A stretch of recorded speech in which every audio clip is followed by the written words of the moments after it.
ॐ हरिः ॐ श्री गुरुभ्यो नमः। हरिः ॐ। ॐ सदाशिवसमारम्भां शङ्कराचार्यमध्यमाम् अस्मदाचार्यपर्यन्तां वन्दे गुरुपरम्परां।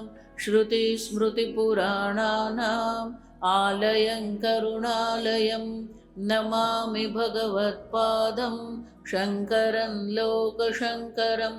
शङ्करं शङ्कराचार्यं केशवं बादरायणं सूत्रभाष्यकृतौ वन्दे भगवन्तौ पुनः पुनः।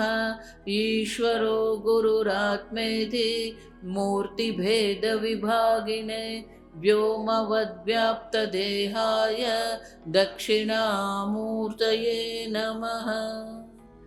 ॐ असतो मा सद्गमय तमसो मा ज्योतिर्गमय मृत्योर्मा अमृतङ्गमय। ॐ शान्ति शान्ति शान्तिः। वासुदेवेन्द्रयोगीन्द्रं नत्वा ज्ञानप्रदं गुरुं मुमुक्षूणां हितार्थाय तत्त्वबोधोऽभिधीयते। आत्मा कः स्थूलसूक्ष्मकारणशरीराद्व्यतिरिक्तः पञ्चकोशातीतः सन् अवस्थात्रयसाक्षी सच्चिदानन्दस्वरूप सन् यः तिष्ठति स आत्मा। किंच ये ज्ञानिनं स्तुवन्ति भजन्ति अर्चयन्ति तान् प्रति ज्ञानीकृतम् आगामि पुण्यं गच्छति। ये ज्ञानिनं निन्दन्ति द्विषन्ति तान् प्रति ज्ञानीकृतं सर्वम् आगामि क्रियमाणं यदवाच्यं कर्म पापात्मकं तद्गच्छति।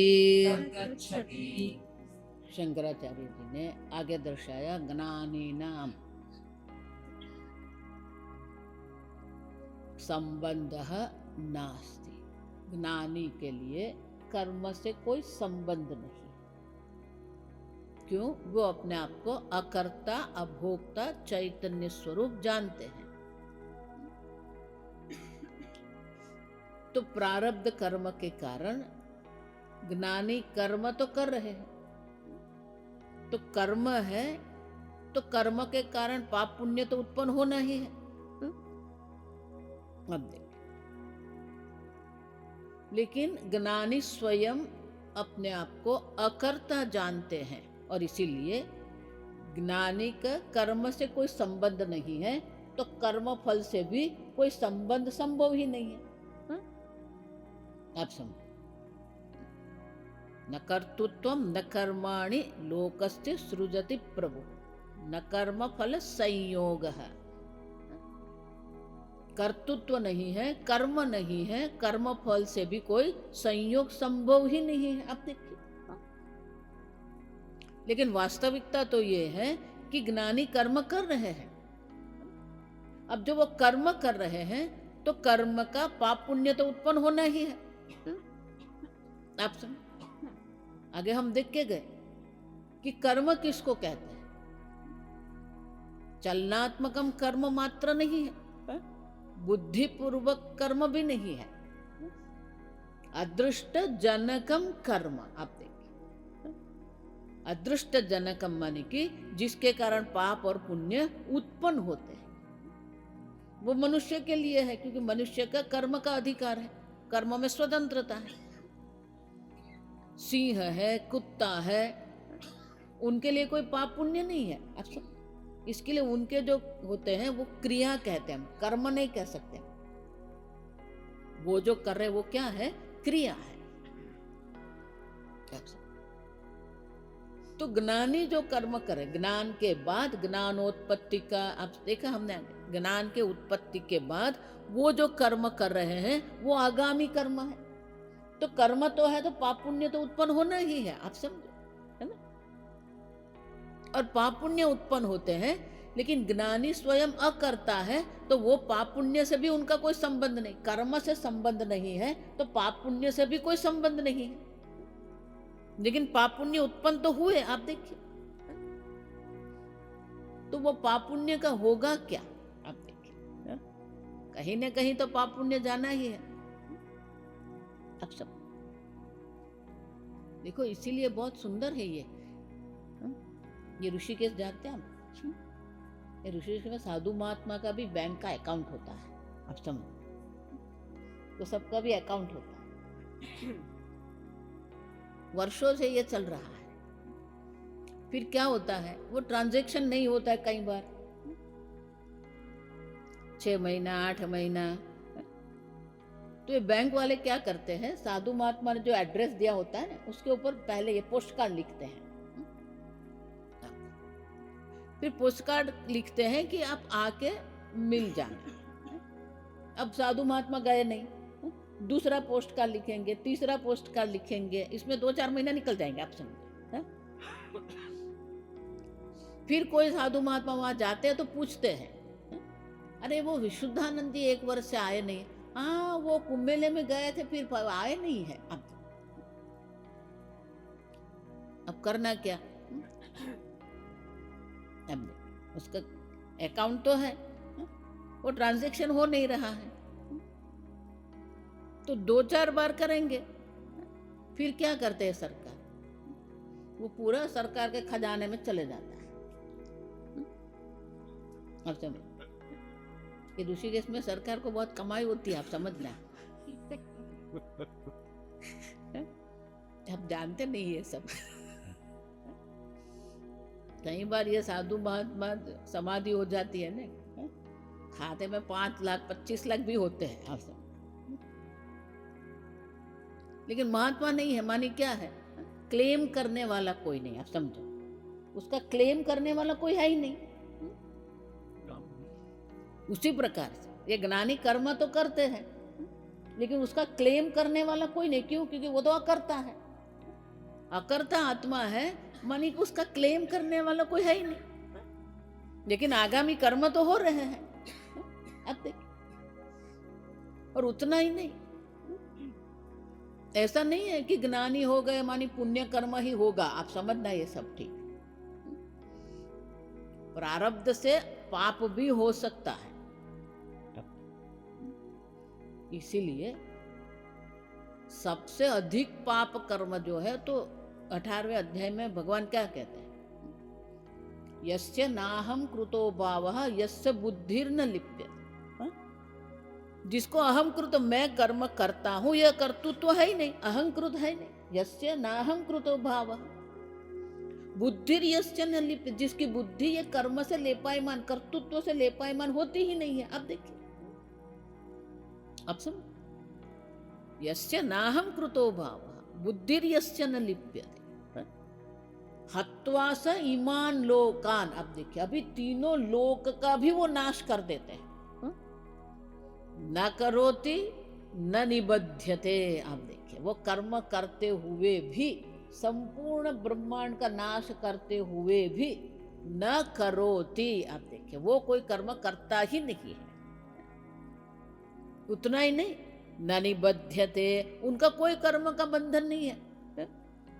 अब सब, लेकिन होता तो है अब तो। और इसीलिए यह शंकराचार्य जी दर्शाते हैं कि ज्ञानी अकर्ता है तो वो क्लेम नहीं होगा पाप पुण्य का, और कर्म के सिद्धांत के अनुरूप तो पाप पुण्य उत्पन्न होना ही है।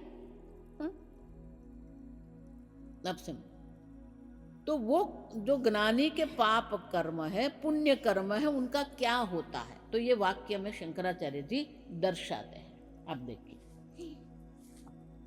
किंच, किंच माने कि ज्ञानी का तो कोई संबंध है ही नहीं, संबंध ज्ञानी नाम संबंध नास्ति। किंच, किंतु ये ज्ञानी नम, जो ज्ञानियों की स्तुवंती भजंती अर्चयंती, जो ज्ञानी की स्तुति करता है, ज्ञानी का भजन करता है। भजन करता मानी ये कीर्तन नहीं करना है आपसे, भजंती मानी सेवा, स्तुवंती अर्चयंती, जो उनकी सेवा करते हैं, उनकी स्तुति करते हैं, तान प्रति ज्ञानी कृतम आगामी पुण्यम गच्छति। ज्ञानी की जो सेवा करते हैं, ज्ञानी की स्तुति करते हैं, तो ज्ञानी के जो भी आगामी पुण्य कर्म है वो उनको प्राप्त होता है। देखो, इसलिए ये हमारे समाज में जो ज्ञानी की सेवा जो कहते हैं, क्यों कहते हैं? क्योंकि वो ज्ञानी जो भी पुण्य कर्म करेंगे वो सब हमें प्राप्त होंगे। अब ज्ञानी शास्त्र अध्ययन करा रहे हैं तो शास्त्र अध्ययन भी पुण्य कर्म है, ज्ञान यज्ञ कहते हैं। अब देखिए, तो जो भी ज्ञानी की सेवा करेगा, ज्ञानी की स्तुति करेगा, अर्चना करेगा, उनको ज्ञानी के पुण्य प्राप्त होते हैं। ये मुंडक उपनिषद में भी है ये मंत्र, आप समझना। उतना ही नहीं, ये ज्ञानिनम निंदन्ति द्विषन्ति, जो ज्ञानी की निंदा करता है, जो ज्ञानी के प्रति द्वेष भाव रखता है, आप समझ। देखो, इसीलिए जो भी संत महात्मा होते हैं ना, कभी निंदा मत करना। हम नहीं जानते वो ज्ञानी है कि नहीं, आप समझ।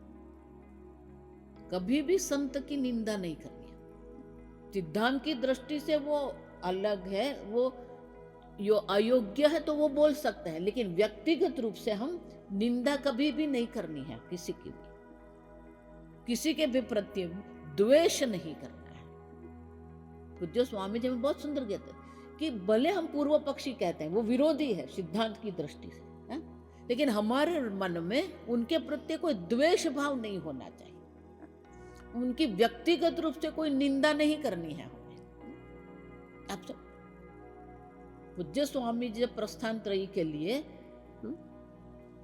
जब चयन करते थे तो अनेक प्रकार के ब्रह्मचारी आते थे, आप समझ, अनेक संप्रदाय से आते थे। तो स्वामी जी जो सीधे स्वामी जी के शिष्य के पास पढ़े हैं हमारे जैसे, और सीधे स्वामी जी के पास गए, लेकिन अन्य भी होते हैं, आप समझना। तो स्वामी जी बहुत सुंदर कहते थे उन लोगों कि भाई आप ये महात्मा के पास रहे हो, आप ये संप्रदाय में रहे हो, आपके उनके संस्कार हैं, लेकिन जब वेदांत का अध्ययन होता है तो वेदांत के अध्ययन में ये भी ठीक है वो भी ठीक है नहीं चलेगा, आप समझो। तो स्वामी जी उन सब के लिए एक शर्त रखते थे कि भले आपको ये लगेगा कि मैं आपके गुरुजी की निंदा कर रहा हूं, मैं व्यक्ति की निंदा नहीं कर रहा। वो जो कह रहे हैं वो शास्त्र विरुद्ध है, इसीलिए मैं ये बोल रहा हूं। अब देखिए, हमारे साथ एक संप्रदाय के 10 आए थे, तो जब वो इंटरव्यू के लिए गए तो 10 को स्वामी जी ने कह दिया था कि मुझे आप 1 वर्ष देना, 1 वर्ष के बाद अगर आपको ये लगा कि ठीक नहीं है तो आप कोर्स छोड़ के चले जाना, मैं आपको कुछ नहीं कहूंगा। अब क्यों? क्योंकि उनके संस्कार है, वो महात्मा के, वो संप्रदाय के संस्कार होते हैं और वहां श्रद्धा होती है उनकी। लेकिन जब वेदांत की बात आती है, शास्त्र की बात आती है, तो कई बार ऐसा होता है कि वो जो सिद्धांत दर्शाते हैं उसके विरुद्ध होगा। अब तो स्वामी जी कहते थे कि मैं आपकी श्रद्धा नहीं तोड़ रहा, आप देखिए, मैं कोई निंदा नहीं कर रहा, जो सत्य है उसी को ही मैं उजागर कर रहा। अब देखिए, तो वो थे। अब वहां रहे, अंत में स्वामी जी अभ्यास कराने के लिए रात्रि का जो प्रश्नोत्तरी रहता था उसमें स्वामी जी कहते थे कि आप बोलिए कुछ भी, आपके जीवन के बारे में कुछ बोलिए। फिर उपनिषद के मंत्र देते थे और मंत्र के 10 मिनट बोलना होता है, मानी एक उपनिषद का अध्ययन कराने का अभ्यास कराने के लिए बारी बारी सबको करना होता है। तो पहले आप अपने जीवन के बारे में कुछ भी बोलिए, फिर मंत्र का होता है। तो वो जो 10 थे ना, उसमें एक थोड़ा प्रमाणिक था, हिम्मतवान था, आप समझ। तो उसने बताया कि स्वामी जी ने, हमको कुछ पता नहीं था कि स्वामी जी ने उनके लिए शर्त रखी है, हमें नहीं पता। उन्हें जब कहा तब हमें पता चला। 3.5 वर्ष हम साथ रहे। तो उन्होंने बहुत सुंदर कहा कि स्वामी जी ने जब हमारे सबका इंटरव्यू लिया था, तो स्वामी जी ने हमें यह कहा था कि भाई आपको थोड़ा धीरज रखनी पड़ेगी, श्रद्धा रखनी पड़ेगी। तो बोले कि स्वामी जी जब हम ये सिद्धांत वेदांत की बात करते थे, तो हमें ऐसा लगता था कि स्वामी जी हमारे गुरु जी के विरुद्ध बोल रहे हैं, हमारी श्रद्धा को तोड़ रहे हैं, हमें ऐसा लगता था। लेकिन स्वामी जी ने हमारे पास प्रॉमिस लिया था कि भाई 6 महीने 1 वर्ष तो हम रुक जाएंगे।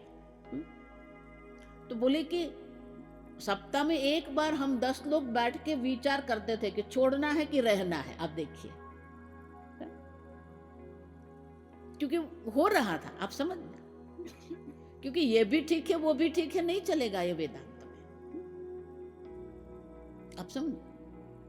तो बोले कि प्रत्येक सप्ताह हम, महीना में एक बार तो हम 3.5 वर्ष निकल गए, पहले 1 वर्ष हम सप्ताह में एक बार या महीना में एक बार बैठ के हम विचार करते थे कि ये कोर्स में रहना है कि नहीं रहना है। फिर कहते नहीं, अभी स्वामी जी को प्रॉमिस किया कि 6 महीना 8 महीना तो रहेंगे, तो रहते हैं, चलो।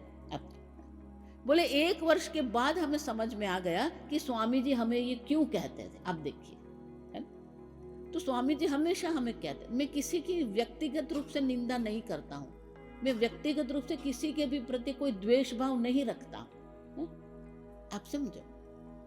हमें भी कहते थे कोई भी महात्मा अगर आपको मिले, आप उनको प्रणाम करना, क्योंकि आप नहीं जानते वो कौन है।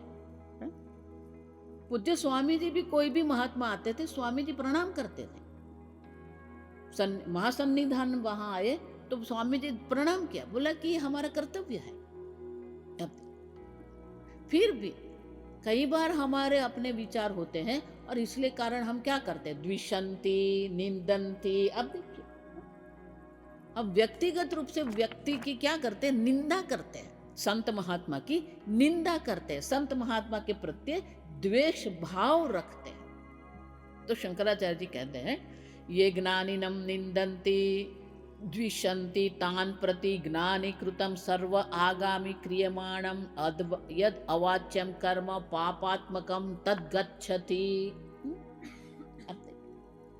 उनके द्वारा प्रारब्ध के अनुरूप जो भी पाप कर्म हुए हैं, तो जो निंदा करता है उसको ये सब पाप कर्म मिलता है। आप समझ,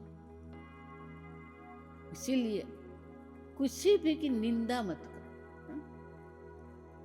उड़िया बाबा बहुत सुंदर कहते थे हिंदी में,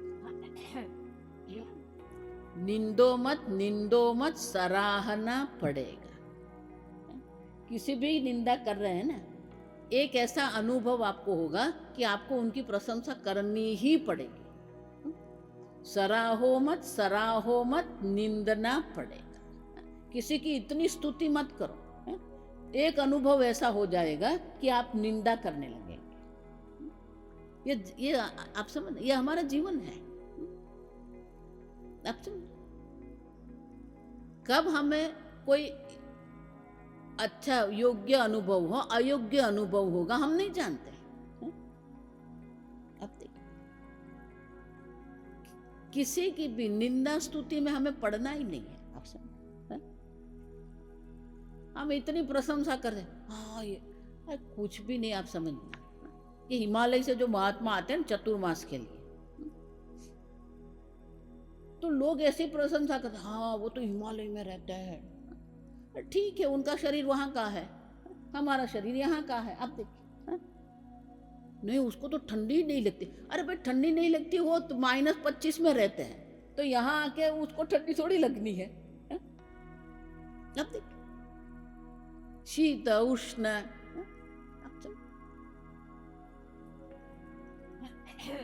निंदो मत सराहना पड़ेगा, सराहो मत निंदना पड़ेगा। देखो, इसीलिए भागवत में कहते हैं कि भगवत तत्व का चिंतन अगर आपको करना है, अन्येषु दोष गुण चिंतनम आशु मुक्तो। आशु माने तत्काल, किससे भी गुण दोष जो है ना छोड़ दो। क्यों? क्योंकि गुण देखते हैं ना तो प्रशंसा करेंगे, दोष देखेंगे तो निंदा करेंगे। और इसलिए शंकराचार्य जी कहते हैं कि ज्ञानी कर्म तो करेंगे। देखो इसलिए मैं बोलती हूँ, एक श्लोक है बहुत सुंदर, आप देखिए, ये परंपरा में एक श्लोक है, शुकस्त्यागी कृष्ण भोगी। सुना है कभी? बहुत सुंदर श्लोक। ये सुखदेव जी कौन है? त्यागी है। अपने वस्त्र पहने नहीं पहने भी नहीं रहता। आप देखो, शुकस्त्यागी कृष्ण भोगी। कृष्ण कौन है? 18,108 रानी है। भोगी राम जनकौ नृपौ च, राजा राम और राजा जनक। अब नृप राजा है। वशिष्ठादयः कर्मरता, ये वशिष्ठादि जो है कर्मरत है। ये यज्ञ किया, वो यज्ञ किया। आप देखो लोक कल्याण के लिए यज्ञ करते हैं। शौनक जी है, विश्वामित्र है, वशिष्ठ है, यज्ञ करते, कर्मरत है। मानी प्रारब्ध की दृष्टि से देखते हैं तो प्रत्येक का जीवन क्या है? अलग अलग है। सुखदेव जी त्यागी है, कृष्ण भगवान को देखते हैं। देखो इसलिए कथा आती, कथा में करने वाली नहीं हूँ, एक दृष्टांत देती हूँ कि वो नारद जी को भी ईर्ष्या हुई कि जन्म से मुझे बाबा बना दिया और ये कृष्ण भगवान 18,108 लेके बैठ गए। अब देखिए कृष्ण भोगी। अब देखिए बाह्य दृष्टि से क्या दिख रहा है? भोगी दिख रहे हैं। अब देखिए राजा जनक, राजा राम। अब देखिए तो बाह्य दृष्टि से प्रारब्ध से अलग अलग है। कोई राजा है, कोई कर्मरत है, कोई त्यागी है, कोई भोगी है। ज्ञाने तो सर्वे समानाः, ज्ञान की दृष्टि से सर्व कौन है? एक समान। आप समझ?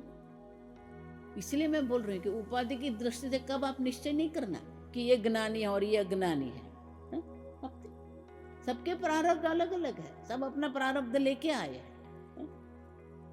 प्रारब्ध से शरीर है, प्रारब्ध से ही कर्म है, प्रारब्ध से ही देश काल है।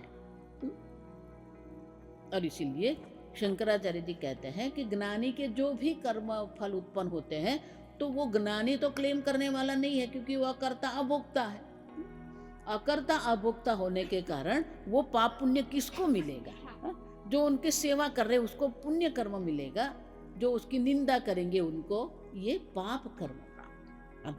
और इसीलिए ये ज्ञानी को कभी भी, संत महात्मा की कभी भी हमें निंदा नहीं करनी, कभी भी द्वेष नहीं करना।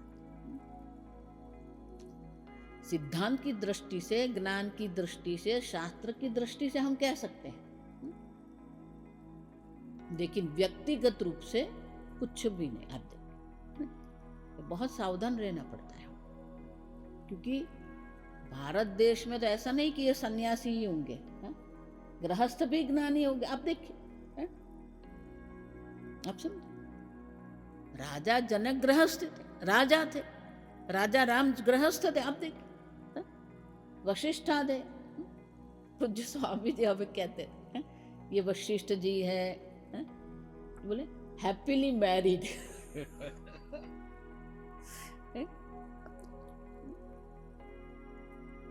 ये विवाह होता है, फिर रात को ये सप्तर्षि के दर्शन कराते। अभी तो कुछ है नहीं, आप समझो, जिस रात्रि को विवाह होता है उस रात्रि को ये सप्तर्षि का दर्शन करना होता है दंपति को। तो वहां अत्रि, आप समझो, ये सब ऋषि है। कभी देखा है कि नहीं सप्तर्षि? तो एक वो लंबा चौकोन है, फिर पूछ है, पूछ में 3 तारे हैं। जो मध्य का तारा है ना वशिष्ठ है। आप समझ? तो ये वशिष्ठ तारे का दर्शन कराते हैं दंपति को। अब कभी देखना ही, तो जब आप ये वशिष्ठ तारे को देखते हैं ना, तो जब आपकी दृष्टि वशिष्ठ तारे पर केंद्रित होती है, तो आपको समीप में एक दूसरा तारा दिखेगा जिसे अरुंधति कहते हैं। वशिष्ठ अरुंधति न्याय उसको कहते हैं, आप समझो। तो बोले कि वशिष्ठ अरुंधति जो है ना अखंड है, दाम्पत्य है, तो उनके दर्शन करेंगे तो हमारा दाम्पत्य भी अखंड रहेगा। लेकिन ये वशिष्ठ अरुंधति न्याय क्यों कहते हैं, आप समझ, आप वशिष्ठ के दर्शन करेंगे तो अरुंधति का दर्शन होगा, लेकिन आपकी दृष्टि अगर आप अरुंधति पर करेंगे ना तो अरुंधति नहीं दिखेगी। आप करना, ये हकीकत है, या समझ, आप करना है। आजकल तो लोगों को पता भी नहीं होता है किस दिशा में सप्तर्षि है। अब देख, वो सप्तर्षि से ही जो उसके जो लंबा जो चौकोना है ना, उसका जो अंत का है ना, वो सीधी रेखा करेंगे ना आप, तो आपको ध्रुव का तारा मिलेगा, उससे ध्रुव तारा निकलता है। ये ध्रुव तारे का भी दर्शन करना है, ये वशिष्ठ अरुंधति का भी दर्शन करना होता है। तो वशिष्ठ का दर्शन करेंगे तो अरुंधति का दर्शन होगा, लेकिन अरुंधति पर दर्शन करेंगे तो अरुंधति नहीं दिखेगी। आप अखंड दाम्पत्य है। लेकिन वशिष्ठ कौन है? गृहस्थ है, कर्मरत है, तो वो अज्ञानी बन गए क्या? वो कर्म कर रहे तो अज्ञानी बन गए क्या? नहीं। कृष्ण भगवान भोगी है। दुर्वासा मुनि कौन है? छोटी छोटी बात में ही क्रोध कर देते हैं। अब तो क्या वो अज्ञानी हो गए क्या? आप समझो। एक बार क्या हुआ, दुर्वासा मुनि गोकुल गए और दुर्वासा मुनि अपने सब ब्रह्मचारी को लेके गए।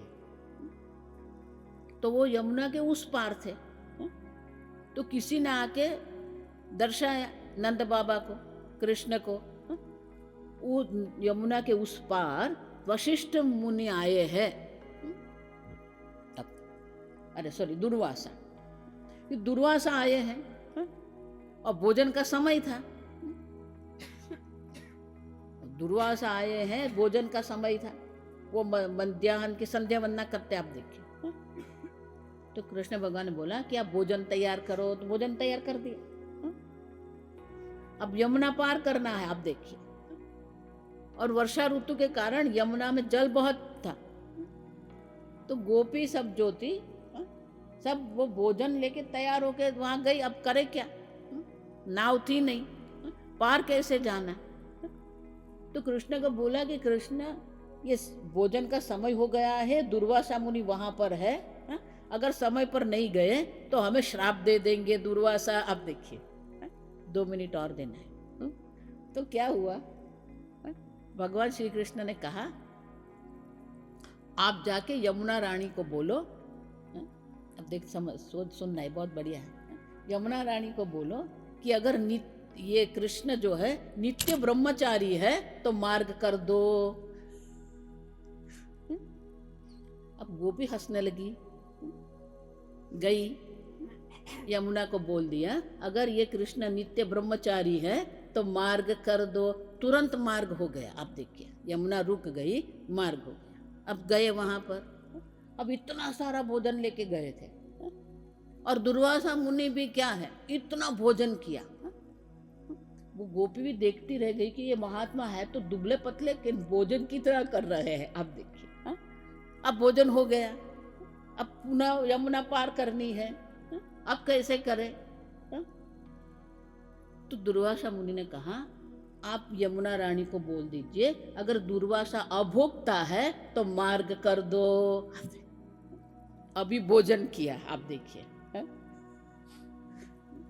अब समझ, वो यमुना रानी ने मार्ग कर दिया।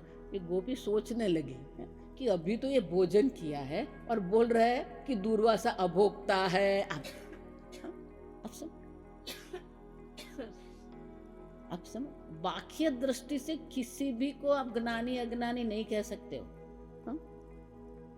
और इसीलिए बहुत सावधान रहना है। न जाने किस रूप में, अब देखिए, किस रूप में ज्ञानी हमारे सामने आ जाए हम नहीं जानते। और इसीलिए शंकराचार्य जी यहाँ ये कहकर हमें सावधान कर रहे हैं। अब समझो, किसी भी महात्मा के कभी द्वेष नहीं करना, कभी निंदा मत करना, क्योंकि उनके द्वारा जो पाप कर्म किया जाएगा वो सब पाप कर्म आपको मिलेंगे। आप समझो, और उसकी स्तुति करेंगे तो पुण्य की प्राप्ति है। आगे कल देखें। ओम शन्नो मित्र शं वरुणः शन्नो भवत्वर्यमा शन्न इंद्रो बृहस्पतिः शन्नो विष्णुरुक्रमः नमो ब्रह्मणे नमस्ते वायो त्वमेव प्रत्यक्षं ब्रह्मासि त्वमेव प्रत्यक्षं ब्रह्म वदिष्यामि ऋतं वदिष्यामि सत्यं वदिष्यामि तन्मामवतु तद्वक्तारमवतु अवतु माम् अवतु वक्तारम्। ॐ शान्ति शान्ति शान्तिः। ॐ पूर्णमदः पूर्णमिदं पूर्णात् पूर्णमुदच्यते पूर्णस्य पूर्णमादाय पूर्णमेवावशिष्यते। ॐ शान्ति शान्ति शान्तिः। हरिः ॐ श्री गुरुभ्यो नमः। हरिः ॐ।